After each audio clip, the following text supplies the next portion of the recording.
안녕하세요. 매번 눈으로 보기만 하다가 글을 쓰는 건 처음이라 어색하네요. 저는 몇 년 전부터 시모와 연을 끊고 지내고 있는 30대 후반의 여성입니다. 남편도 마찬가지로 시모와는 연을 끊고 저희 부모님을 모시며 살고 있는데요. 저와 남편이 당한 시댁 식구들의 어이없는 행동을 여기서라도 이야기하고 한풀이라도 해볼 생각으로 글을 올리게 됐어요. 남편은 저보다 4살이 많고 공기업에 다니고 있어요. 그리고 저는 간호조무사로 어릴 때 남편을 만나 여태껏 금슬 좋게 지내고 있죠. 그런 남편도 시댁에서는 사형제 중 막내예요. 위로 나이차 많이 나는 형님들이 셋이나 있고 지금 70대 중반이니까요. 결혼 전에는 남편이 애지중지 오냐오냐 컸다고 생각했는데 막상 시댁에 와보니 정반대였어요. 늦둥이라 가장 사랑받을 법한데도 집에서는 남편만 오면 냉랭한 분위기가 흐르고는 했거든요. 그런 남편이지만 시부에게만은 애정을 듬뿍 받았어요. 시부가 매번 하는 말이 막내가 자기 어렸을 때와 똑 닮았다고 항상 말씀하셨거든요. 아마 그 탓에 남편에게 애정이 더 깊으셨던 것 같아요. 시부가 정정할 때는 그나마 괜찮았지만 노환과 지병으로 병원에 입원하고 나니 집안은 점점 남편과 저에게는 가시밭 같은 곳이 되어버렸어요. 그런 집안 분위기 때문에 남편은 처갓집에 좀 더 정을 붙이더라고요. 저희야 환영할 만한 분위기였죠. 딸만 둘이 저희 집에서 친정 부모님이 의지하는 사람은 남편이었거든요. 저는 남편 생각에 소소한 일로 남편 부르지 말라고 했지만 남편은 자기에게 의지해주는 부모님의 행동을 기분 좋게 여기더라고요. 그러면서 집에서 내놓은 자식 같은데 여기서는 진짜 자식 같다고, 어른들이 의지하면 인정받는 기분이 들어서 너무 좋다고, 그러니까 소소한 일에도 불러주시는 거 좋다고 했어요. 정말 착한 남편이지 않아요? 제가 봐도 이렇게 착한 사람 드물어요. 그런데 이런 사람에게 시댁 식구들이 어떻게 행동했는지 정말 제3자인 제가 보더라도 남편의 형님들은 하나같이 욕심과 이기심으로 똘똘 뭉친 사람들이었어요. 물론 당해보니 더 확실하게 말할 수 있는 거긴 하지만요. 게다가 나이도 우리보다 훨씬 많아서 같이 있어도 이야기가 전혀 통하지 않았어요. 그리고 그런 아주버님을 믿고 의지하는 건 시모가 더 심했죠. 남편이 뭐라 말해도 전혀 듣지를 않더라고요. 그래도 이해하려 했어요. 나이 드신 어른들이시고 생각하는 게 우리와는 좀 다를 수 있으니까요. 그렇게 시모와 시댁을 이해해보려 애쓰던 우리에게 그 사건이 일어난 건 결혼 후 3년이 채 되지 않았을 무렵이었어요.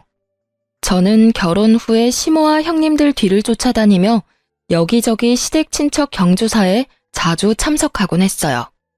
워낙 친인척이 많은 집이라 결혼할 때도 깜짝 놀랐는데 여기서는 가족들끼리는 또 자주 챙기더라고요. 그런데 하루는 시댁 친척 결혼식에 참석했는데 시모가 들고 온 핸드백 때문에 주변에서 수군거리는 걸 봤어요. 제가 보니 시모 가방이 다 해져서 너덜너덜해졌더라고요. 그걸 모르고 착용하고 계신 걸 보니 마음이 안 좋더라고요. 그렇다고 당장 제가 뭐라 할 수 있는 분위기도 아니었고요. 그래서 큰맘 먹고 300만 원 좀 넘는 명품 가방을 선물해드리게 됐어요. 물론 남편과 상의를 하고 사드린 거라 남편도 무척 좋아했거든요. 그런데 가방을 선물했을 때는 기뻐하는 얼굴이 있었는데 그 다음에 갔을 때는 기분이 안 좋아 보이더라고요. 그때도 친척 모임이었는데 시모가 제가 선물한 가방을 사용하지 않았더라고요. 그날 모임이 끝나고 시댁으로 함께 돌아가게 됐는데 제가 시모에게 조심스럽게 물었어요. 어머님, 혹시 제가 선물한 가방은 마음에 안 드세요? 조심스러운 제 물음에 시모가 고개를 돌려 저를 쳐다보는데 그 눈이 은은하게 돌아있는 걸 발견했죠. 뭔가 이상하다 싶었는데 그때 시모가 한마디 던지더라고요. 네 눈에는 내가 그렇게 없어 보였니? 네? 그게 무슨 말씀이세요? 정말로 저는 이 말을 바로 이해하지 못했어요. 왜냐고요? 저로서는 생각해본 적도 없는 거였으니까요. 뭐가 없어 보였길래 그런 소리를 하신 걸까 싶었는데 뒤에 하는 말이 더 어이없더라고요. 내가 돈이 없어서 가방을 안 샀겠어? 그런데 나한테 가방을 선물했다는 건 내가 거지꼴처럼 보였으니 네가 선물을 한 거겠지. 어머님, 전혀 아니에요. 그런 마음에 들인 거 아니고 저번 친척 결혼식 때 어머니 가방이 너무 해진 게 보여서 사드린 것뿐이에요. 정말 그것뿐이라고요. 내가 너한테 그딴 동정심이나 사야 하니? 어디 새파랗게 어린 게 어른한테 돈 자랑이야? 가만 두고 보니까 네 시어미가 거지처럼 보이디? 정말 그런 거 아니에요, 어머님. 가방 사드릴 때도 남편이랑 상의해서 사드렸고. 듣기 싫다. 그딴 변명 들으려던 거 아니거든? 네가 사준 거 필요 없으니까 당장 가져가. 결국 시모가 옷장 안에서 꺼낸 건 제가 사드린 가방이었어요. 그리고는 그걸 제 앞에 탁 하고 던지시더라고요. 저는 시모가 왜 이런 말을 하는지 여태껏 이해가 가지 않았어요. 한숨을 쉬며 가방을 주섬주섬 줍는데 이상하더라고요. 제가 사준 가방의 짝퉁이더라고요. 저는 가짜 가방에 살짝 당황해서 시모에게 물었죠. 어머님, 혹시 가방 누구한테 빌려주신 적 있으세요? 빌려줬으면 왜? 네가 그걸 왜 신경 써? 이거 제가 드린 가방이 아닌데요. 제 말에 놀란 건 시모였어요. 하지만 시모는 이내 안색을 바로 하더니 말하더군요. 난 한 번도 안 썼어. 그거 큰며느리한테 빌려줬었는데 아니 친구 아들 결혼식 때 쓸 가방이 없대서 빌려줬지. 저는 그 길로 바로 큰형님에게 전화를 했어요. 형님, 저 막내예요. 혹시 어머님한테서 가방 빌리신 적 있으세요? 아니, 그런 적 없는데? 죄송하지만 어머님은 형님한테 빌려주셨다던데요. 아하, 그거 빌렸었지. 그런데 왜? 어머님이 그 가방 안 쓰신다고 돌려주셨는데 제가 선물한 가방이 아니라서요. 제 거는 진품이었는데 이건 가품이거든요. 가방이 바뀐 것 같은데 짐작 가는 일 없으세요? 아니, 가만 보자 하니까 사람을 무슨 도둑으로 몰아? 네가 처음부터 가짜 가방 줘놓고는 지금 나한테 뒤집어 씌우는 거야? 이래서 무섭다니까. 어떻게 큰형님한테 그런 소리를 할 수 있어? 버릇이 없어도 정도껏이지. 그런데 큰형님의 목소리에 시모가 도리어 더 표독스러운 표정을 지으며 제게 소리치더라고요. 야, 너 사람을 거지 취급한 것도 모자라서 가짜 가방까지 줬니? 기가 막혀서. 그래, 가짜 줘놓고 생색내니까 기분이 좋았어? 어쩐지 그 가방 들고 다니기 싫다 했더니. 죄송하지만 처음부터 그 가방은 진짜였어요. 짐작만으로 그렇게 말씀하시면 곤란하죠. 결국 저는 그날 남편과 큰형님을 시댁으로 불렀고 집은 한바탕 난리가 났어요. 이 일이 왜 큰일이 됐냐면 큰아주버님이 알게 됐거든요. 결국 아주버님이 집에 오셔서는 쌍심지를 켜고 저에게 삿대질을 하며 욕을 하더라고요. 어디 배운 거 없는 티내면서 윗사람한테 누명을 씌워? 그 가방이 가짜면 네가 가짜를 가져온 거지, 어? 새파랗게 어린 게 두 눈 동그랗게 뜨고 아니라고 거짓말을 해? 사람 그렇게 안 봤는데 참 웃기네. 내가 처음부터 마음에 안 들었어. 그래, 비싼 가방이랍시고 어머님한테 가짜 가방 주면서 생색내려고 했었어. 누군 뭐 돈이 없어서 그런 거 안 하는 거라고 생각해? 꼴 같지도 않게 시어른 거지 취급한 게 누군데?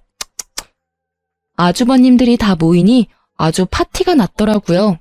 제 욕하는 파티요.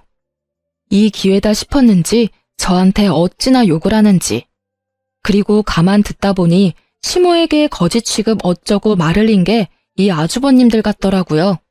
마치 제가 시모 눈에 들어오려고 돈지랄했다는 식으로 몰아가더라고요. 그때 남편이 집에 와서는 제 결백을 증명해줬어요. 진짜 남편 아니었으면 큰일 날 뻔했거든요. 시모의 조카이자 남편의 이종 사촌에게 전화를 걸더라고요. 그제서야 저는 처음부터 거기 전화를 했으면 모든 게 해결됐을 거라는 걸 깨달았죠. 나야. 우리 와이프가 사간 그 가방 말이야. 그거 혹시 가짜는 아니었어? 무슨 소리야. 우리 매장에서 직접 산 거고 내가 직접 차까지 몰아줬잖아. 그래, 그랬지. 근데 그 가방이 지금 가짜라고 누가 우기는데 네가 이야기 좀 해줄 수 있어? 뭐? 고모, 제가 그 매장에서 일하잖아요. 그날 포장도 내가 하고 차도 몰아줬어. 중간에 바뀔 틈도 없고 바뀔 수도 없었거든요. 분명히 그거 들고 고모네 집 들어가는 거 확인했으니까 걱정하지 말아요. 글쎄 며느리가 얼마나 마음씨가 고운지 색깔부터 디자인까지 꼼꼼하게 확인하고 사갔다니까요. 그럼 며느리 요새 구하기 힘든 거 아시죠? 농담까지 섞어가며 말하는 남편의 이종사촌은 제가 가방을 산 그 매장에서 일하고 있었거든요. 그녀의 증언에 저는 누명을 벗었고요. 그 말에 형님과 아주버님들은 모두 입을 꾹 다물더라고요. 세상에 그 시끄럽던 집이 한순간에 조용해졌다니까요. 내가 가만 생각해보니까 그날 바빠서 바로 못 갖다 드렸고 나중에 갖다 드리는 과정에 집에 있는 비슷한 가방이랑 헷갈렸나 봐. 큰형님이 그렇게 인정을 했어요. 그러면 뒤따라오는 당연한 게 있어야 하잖아요. 사과요. 그런데 아무도 저에게 미안하다 말을 안 하더라고요. 웃긴 건 도리어 이 상황에서 저를 더 몰아가더라고요. 에이, 그러게. 왜 집에 그딴 비싼 가방을 사와서 이 분란을 일으켜? 돈지랄을 하고 싶었으면 혼자 조용히 할 것이지. 왜 남의 집에 와서 비싼 물건을 선물해서 이런 일을 만드냐 이 말이야. 그게 말이에요? 아니, 이렇게 여럿이서 어린 제 와이프한테 할 소리 못할 소리 다 해놓고는 어떻게 사과 한마디가 없어요? 너야말로 계집년 치마폭에 폭 쌓여서는 가족이고 뭐고 눈에 뵈는 게 없어? 어디서 형님한테 큰 소리로 소리치고 난리야? 따지고 보면 다 그 가방 탓 아니니? 네 와이프가 그거 집에 들이지만 않았어도 이런 일은 없었을 거 아니야? 어머니! 남편의 절망과 답답함으로 가득한 얼굴을 보니 제가 참을 수 없더라고요. 아니, 무슨 이런 가족이 있어요? 선물을 줘도 날리고 시어머니 선물을 가져다 쓰고는 갑이 가짜를 돌려주지를 않나. 아니, 그게 왜 제 잘못이에요? 잘해줘도 싫으신 거면 이제 앞으로는 관여 안 할게요. 그리고 이게 다 가방 탓이라니. 가방은 제가 가져갈게요. 형님, 어서 진짜 가방 가져오세요. 제 말에 아주버님과 시모는 다시 들끓어 여기 쓰지 못할 욕을 해댔고, 큰형님은 뭐가 그리 당당한지 차에 가서는 곧 제가 시모에게 선물했던 가방을 가져와서 툭 던지더라고요. 남편은 시모에게 더 이상 이 집에 오지 않겠다며 선언하듯 말을 던지고 저와 함께 시댁에서 나왔어요. 결과적으로는 시모와 만나지 않게 되어 도리어 더 편해지긴 했어요. 그런데 그 뒤에 진짜 웃겼거든요. 제가 그 가방을 중고로 팔아서 나온 돈에 제 돈 좀 더 보태서 부모님 크루즈 여행 보내드렸거든요. 그걸 카톡 푸사에서 봤는지 시모가 연락 왔더라고요. 넌 뭔데 우리 아들 돈으로 돈지랄 하냐고요. 그래서 저도 답해드렸어요. 제가 벌어서 쓴 제 돈이고 그 가방 팔아서 모은 돈이라고요. 그랬더니 시모는 별말 없더라고요. 그런데 옆에 셋째 형님이 계셨더라고요. 셋째 형님이 하는 말도 진짜 웃겼죠. 아무리 시댁에 화난다고 해도 명절은 꼭 챙겨야 하는 거 알지? 일할 사람 없으니까 꼭 와서 거들어. 딱 보니 혼자 일해야 할 것 같으니 저한테 시켜 먹으려는 게 눈에 딱 보이더라고요. 죄송하지만 어차피 며느리 취급도 안 해주는 사람들 뿐인데 제가 왜 거길 가야 하죠? 남편도 가지 말자고 이야기 다 됐으니까 알아서 하세요. 저는 명절 때 남편과 함께 시부를 보러 요양원에 갈 예정이었지만 그 사람들에게 말하지는 않았어요. 제 말에 셋째 형님이 화가 많이 나신 것 같았지만 무시하고 전화를 끊었어요. 제가 왜 그 사람들 이야기를 들어주고 있어야 하나요? 제 일도 바쁜데 말이죠. 어쨌든 시모와는 인연을 딱 끊게 됐지만 시부와는 여전히 따로 문병도 가고 연락하며 잘 지내고 있었으니까요. 그걸로 됐다고 생각하고 있었죠. 그런데 그렇게 1, 2년 지났을 무렵이었어요. 시부에게서 연락이 왔더라고요. 아니, 오늘 가족들 모두 모이라고 했는데 너희는 왜 여태껏 안 와? 많이 바쁘냐? 아버님, 죄송한데 저희는 아무 연락도 못 받았어요. 혹시 무슨 일 있으신가요? 뭐? 왜 연락을 못 받아? 내가 분명히 중요한 이야기 있으니 다들 모이라고 분명히 이야기했는데. 아이고, 그래. 연락이 안 갔을 줄은 몰랐네. 혹시 지금 시간이 되면 집에 좀 와보거라. 뭔가 눈치를 채신 듯 화가 난 시부의 음성이 살짝 누그러지더라고요. 저는 남편과 저녁을 빨리 먹고 시댁으로 향했어요. 오랜만에 가는 길이라 기분은 그리 좋지 않았지만 시부가 있었으니까요. 그렇게 시댁에 갔는데 이미 뭔가 한바탕 한 듯 분위기가 좋지 않더라고요. 3명의 아주버님과 3명의 형님들, 그리고 시무가 한꺼번에 저희를 무척 짜증나게 쳐다보더라고요. 어차피 오지 않던 시댁이라 별 상관없는 느낌으로 앉아 있었는데 시부가 갑자기 유산에 대해 이야기를 꺼내더라고요. 내가 나이가 많아.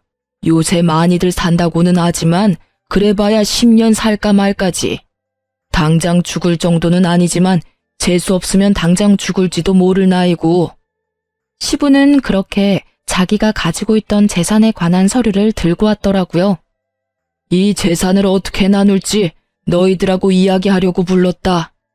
시부의 말에 둘째 아주버님이 말하더라고요.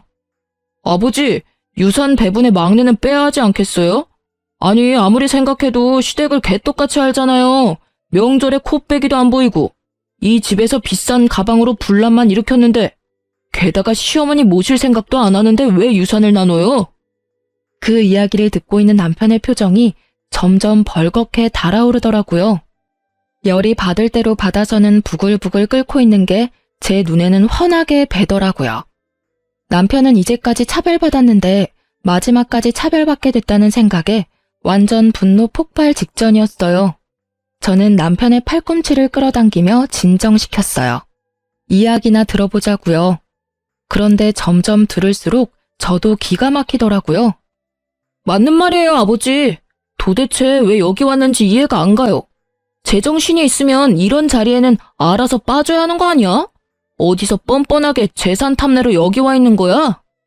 그렇게 삼형제가 나란히 저희 부부를 욕하는 와중에 시모는 우리 부부 것만 쏙 빼고 음료와 간식을 내왔더라고요.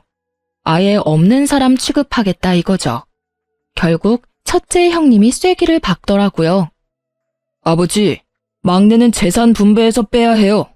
쟤네도 재산 준다 하시면 저희는 앞으로 제사 못 지내요. 저런 하이에나 같은 것들한테 줄 돈이 어디 있다고 매번 막내를 부르시는 거예요.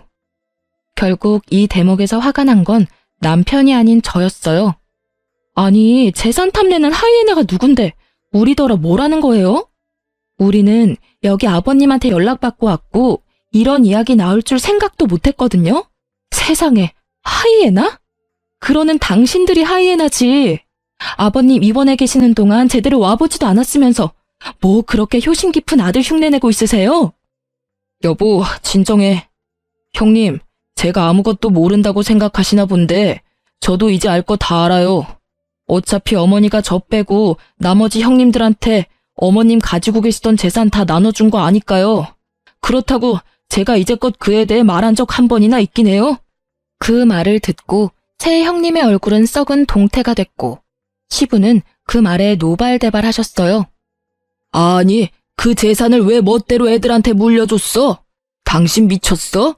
그 재산이 당신 것도 아니고 내가 맡긴 거 아니야? 아니, 그럼 어떡해요? 애들이 다 힘들다고 난린데.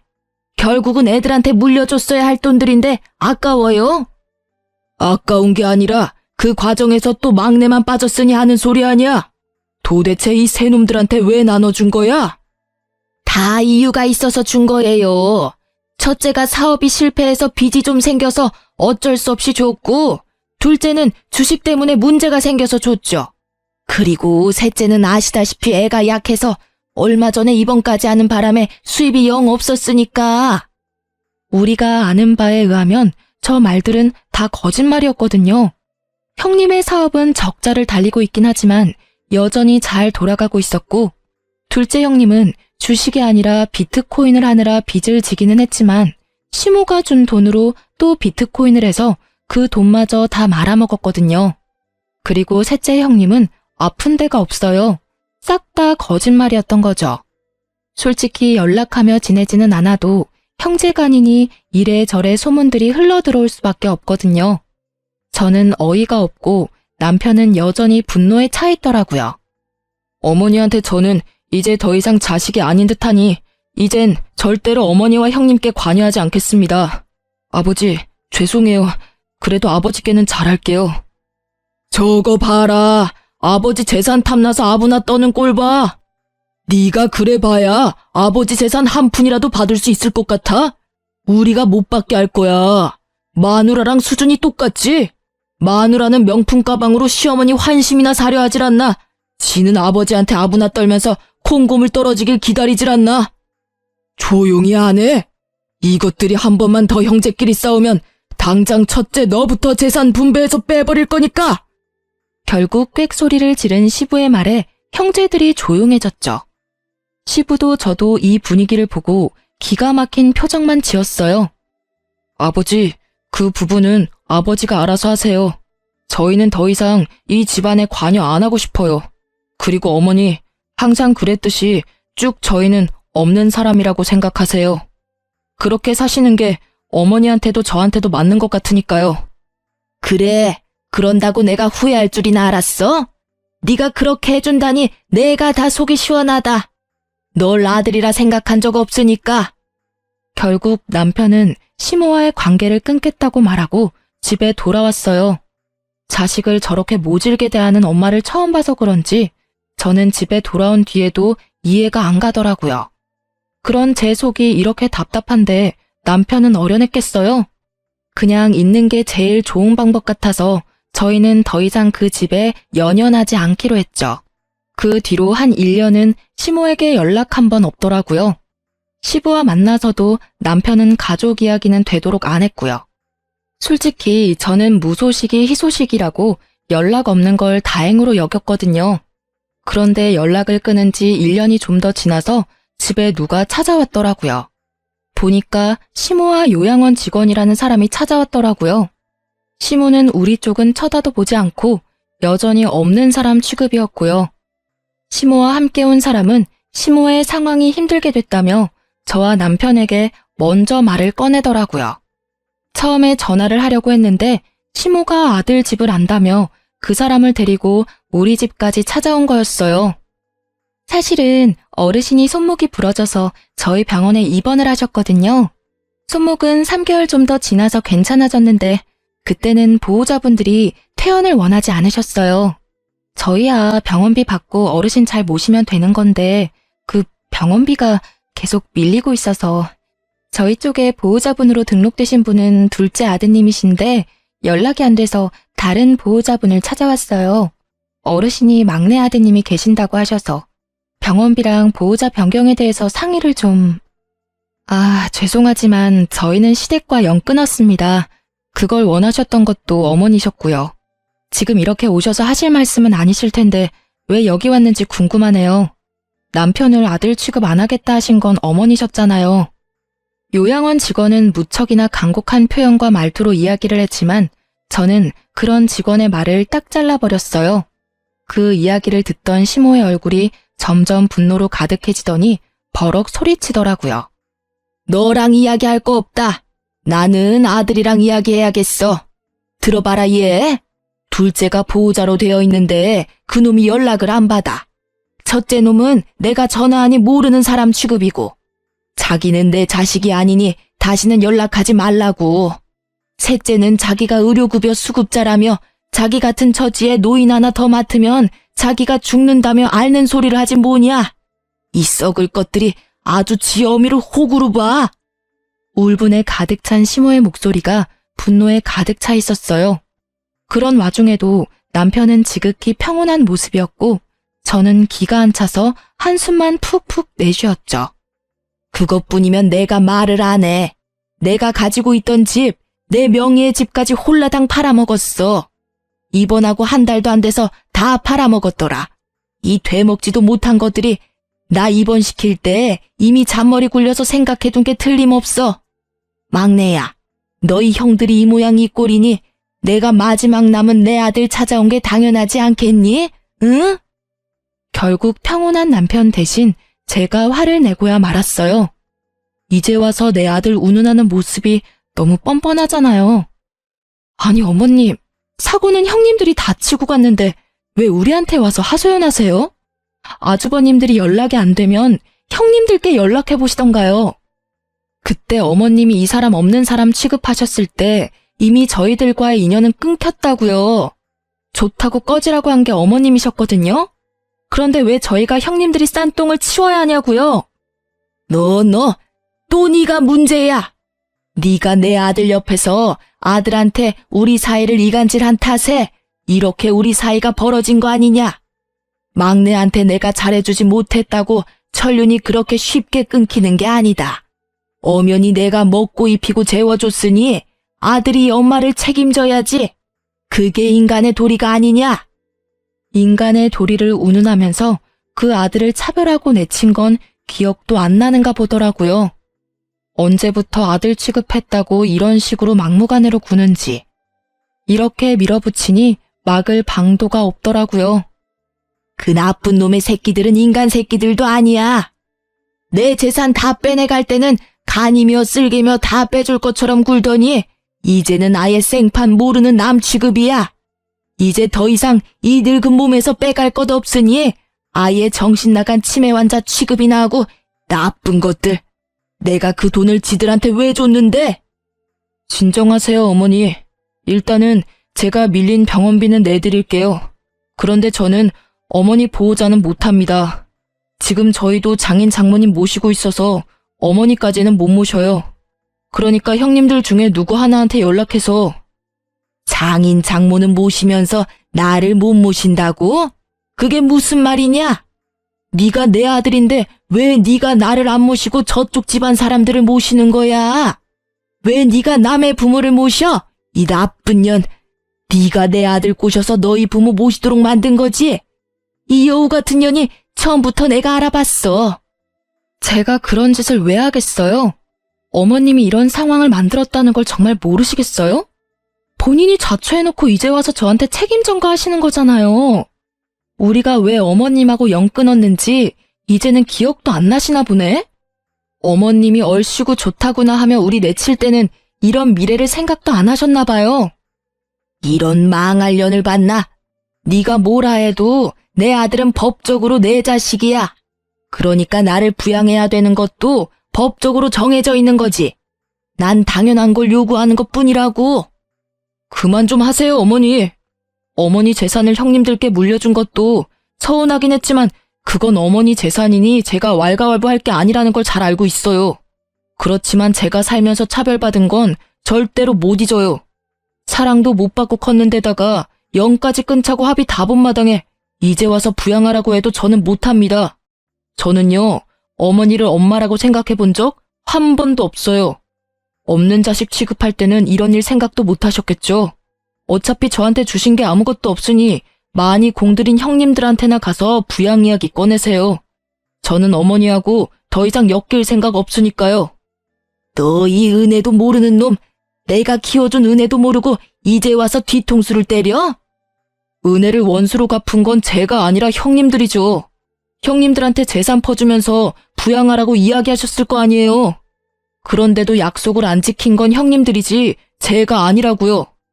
그리고 키워주셨다고 하는데 저를 키운 건 아버지였어요. 어머니는 매번 무슨 일이든 저를 빼놓고 형님들만 데리고 가고 형님들에게만 사주시고 형님들에게만 말 걸어주셨잖아요. 제가 어머니를 안 모시는 게 아니라 어머니가 저를 아들 취급 안 해서 부양 안 하는 거예요. 그리고 이쪽 처갓집 식구들은 저를 한 사람의 인간으로 자식으로 인정해주고 있기 때문에 제가 제 의지로 모시고 있는 겁니다. 한 번만 더 와이프한테 그런 식으로 말씀하시면 저도 용서 안 할 거예요. 밀린 병원비 내드리는 걸로 완전히 끝이라고 생각해 주세요. 아이고, 내가 잘못 살았네. 잘못 살았어. 자식을 넷이나 키우고도 이런 취급을 받으니 내가 한참을 잘못 살았어. 지들은 다 혼자서 큰 줄 알지. 내가 그 마음고생을 하면서 집에 있게 해줬더니 이렇게 사람 뒤통수를 치고. 오냐, 너 같은 아들 나도 필요 없어. 내가 여기로 오겠다고 생각한 자체가 미친 짓이었지. 그래, 너 혼자서 아주 잘 살아봐라. 그렇게 화를 버럭 낸 시모가 씩씩거리며 밖으로 나갔어요.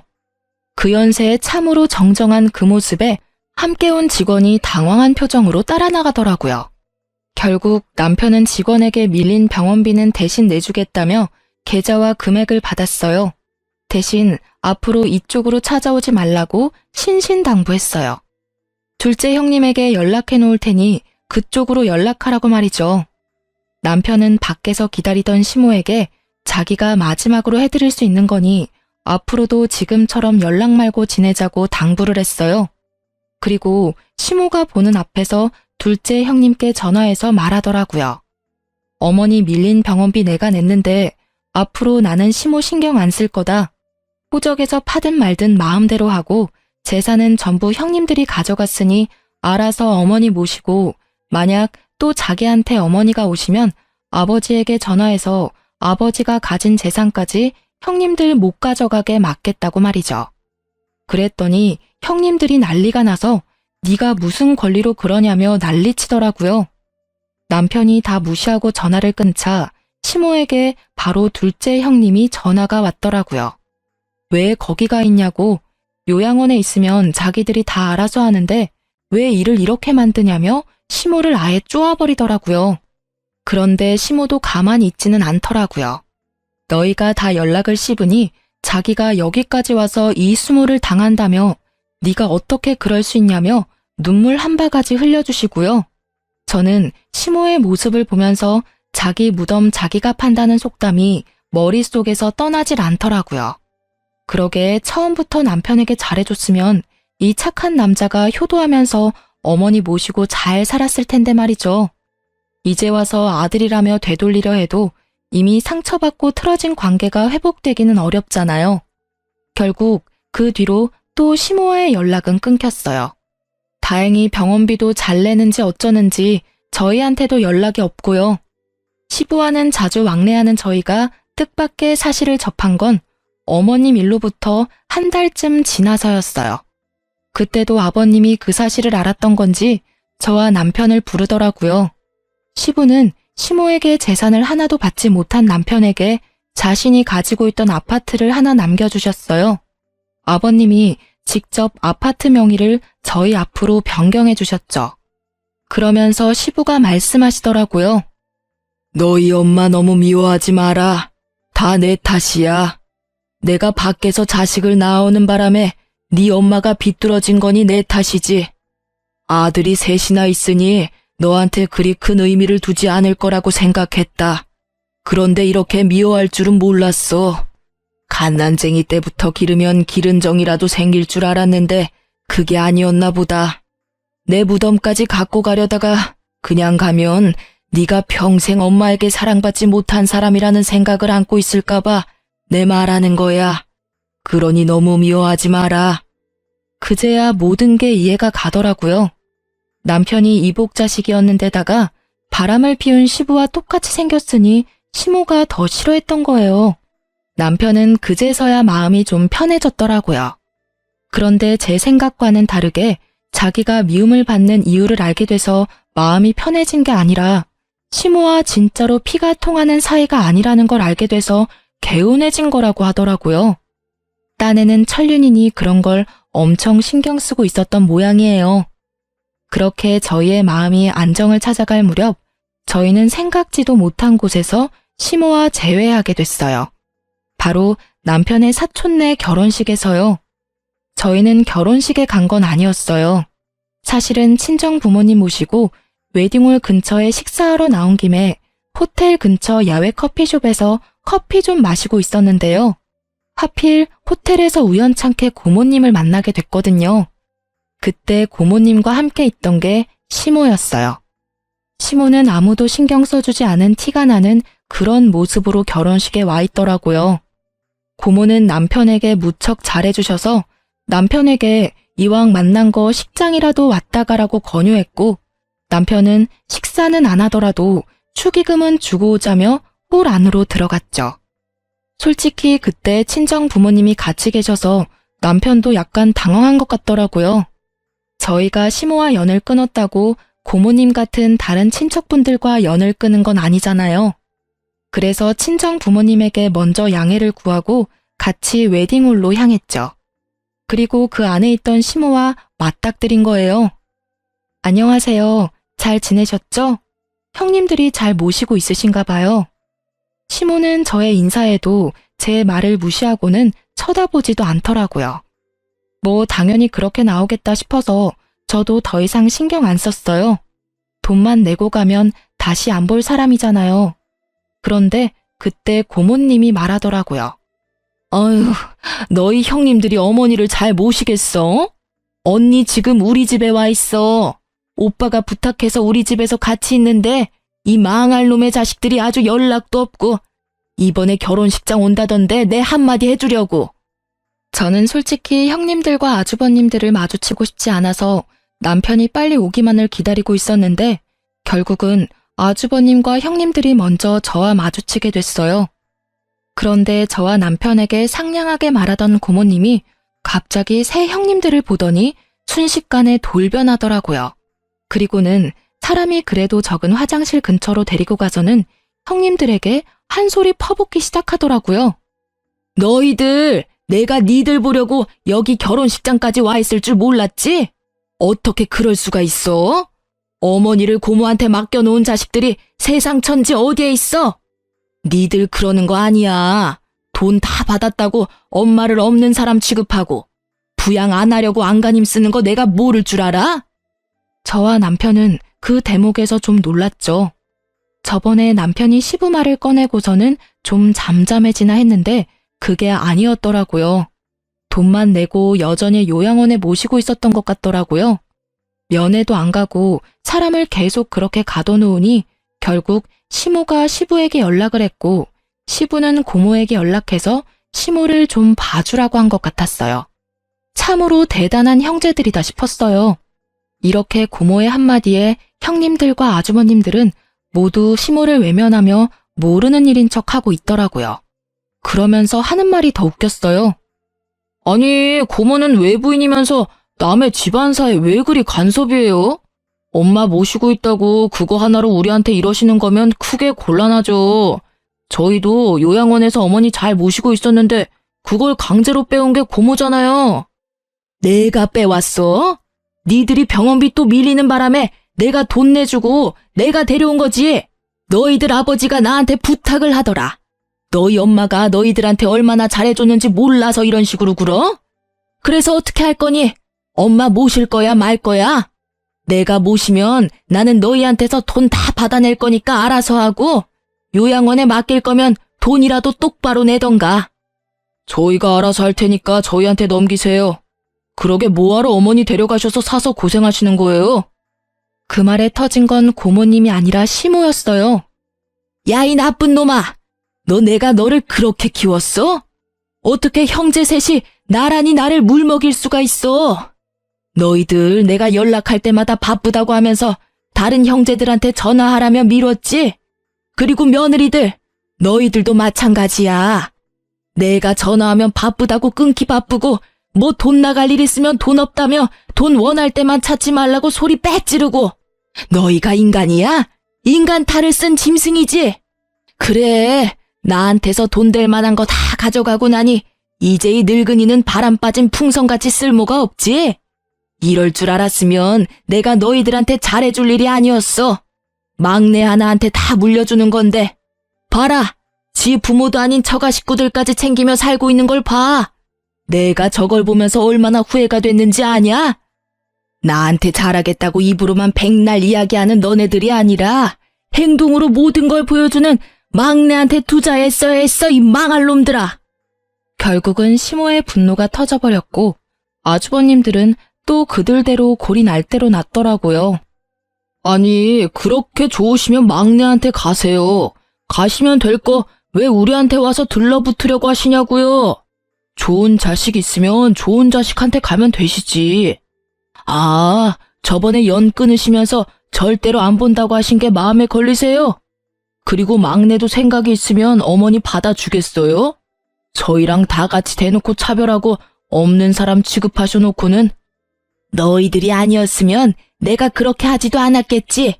그리고 너희들은 내가 가지고 있는 게 없다고 생각하나 본데 내가 가지고 있는 하나가 아직 있어. 그거는 너희한테 절대로 안 주기로 했다. 벌써 수령인까지 싹 다 바꿨거든. 내 사망보험금. 시모의 입에서 사망보험금이라는 단어가 나오자 형님들과 아주버님들의 눈빛이 정말 순식간에 바뀌더라고요.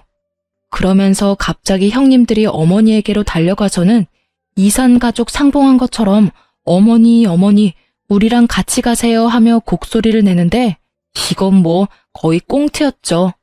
남의 결혼식에서 이렇게 웃긴 연극 찍는 것도 참 어찌 보면 대단한 재능이잖아요.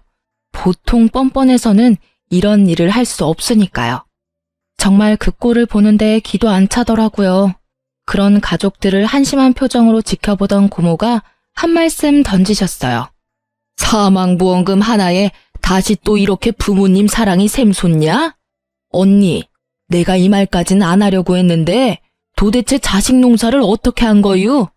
이 눈들 좀 봐. 세상에 그렇게 모셔가라고 할 때는 왜 자기들한테 떠넘기냐며 눈에 쌍심지를 켜고 달려들더니 보험금 한마디에 아주 효자가 셋이나 생겼네. 말해봐요. 어떻게 키우면 저런 불효자를 셋이나 만드는지. 고모님의 빈정거림에 시모의 얼굴이 벌겋게 달아오르더라고요. 그럴 수밖에요. 그 사망보험금 단어 하나에 시모를 무시하고 이쪽 저쪽 보내기 바빴던 형제들이 아주 효자가 돼서 내가 모시네 너는 안 되네 하고 있으니 말이죠. 게다가 친척 결혼식이다 보니 남편 친척 사람들이 모두 모여있던 자리라 그 사람들의 눈을 완전히 피할 수는 없었거든요.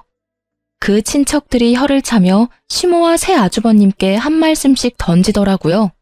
저것도 자식이라고? 자네 자식들은 없다 생각하는 게 낫겠네. 저거야 원 자식이 아니라 빚쟁이지. 돈을 그만큼 뿌리면 뭐래? 자식들이 인간이 덜 됐는데. 그래, 사망보험금 혹시라도 자식들한테 미리 넘기지 마. 그러다가 또 저번처럼 팽당하고 요양원에서 천덕꾸러기 신세 못 면해. 저것들 얼굴 봐봐. 저거 사람 얼굴인가? 아주 돈벌레 같은 인간들이구만. 그 훈수두는 말에 시모의 수치스러움이 극에 달했고 결국 시모는 아주버님들에게 너희에게는 절대 안 준다며 소리를 꽥 지르고는 나가버리더라고요. 저희는 뭐 시모에게 보험금이 있든 없든 알 바 아니니까요. 그 사람들 일이니 그냥 구경했죠. 좋은 구경 잘했어요. 많은 사람들이 처음에는 우리 남편과 제 탓을 많이 했거든요. 그런데 이렇게 많은 친인척들 앞에서 우리가 잘못된 게 아니라는 걸 아주버님과 형님들이 몸소 알려주셔서 저희는 나쁜 사람에서 벗어났거든요. 그 뒤로 고모님과 연락이 돼서 소식을 들었는데 참으로 딱하고 웃기더라고요. 새 형님들이 눈에 불을 켜고 시모를 쫓아다닌대요. 셋이서 피 터지게 싸우는데 유산 나눠 가를 때보다 더하다고 해요. 시모는 그런 자식들의 모습에도 도리어 화가 더 난다고 하시더래요. 그럴 수밖에 없죠. 이제껏 무시하다 사망보험금 때문에 자기한테 잘해주다니. 물론 보험금 받을 때는 시모가 죽고 난 다음이지만 그 전에 수급자 변경하면 또 버림받을까봐 전전긍긍 하고 있는 게 뻔하잖아요. 그런데 고모가 몰래 알려주시기를 시모에게는 사망보험금이 없대요. 사망보험금 이야기는 고모가 시모에게 이야기해준 거였고 시모가 그걸 이용하고 있다는 거더라고요. 그걸 모르는 형제들이 열심히 시모에게 돈을 쓰고 있으니 웃긴 꼴이죠. 저러다 사망보험금 없다는 걸 알고 나면 어떻게 행동할지 궁금하네요. 그러게 착한 막내 아들에게 잘 좀 해줬으면 평생 잘 모시고 살았을 일을. 본인 고생길을 본인이 알아서 가고 있는 게 참 딱하다며 고모님이 한탄하는 소리가 마음에 와닿더라고요. 저희 부부는 그런 싸움들에서 벗어나 친정 부모님들과 함께 여행도 다니며 진짜 가족다운 즐거움을 느끼고 살고 있어요. 시모와 아주버님들을 만나지 않으니 세상이 평화로워요. 남편은 결혼식에서 시모와 형님의 모습을 보고 하나도 변하지 않은 그들의 태도에 마음을 많이 놓았다고 해요. 그리고 저도 솔직히 그분들 덕택에 남편이 우리 부모님에게 많이 의지하고 또 의지되어줘서 고마운 상황이고요. 좋은 자식 내치고 하나같이 욕심 많고 이기심으로 똘똘 뭉친 자식들만 남긴 시모가 참으로 딱하지만 한편으로는 그런 행동이 저희 집에는 도움이 되어 다행이라는 생각도 듭니다. 제 사연이 생각보다 길었네요. 쓰다 보니 쌓인 것들을 풀어내느라 말이 길어진 것 같아요. 긴 글 읽어주셔서 고맙습니다.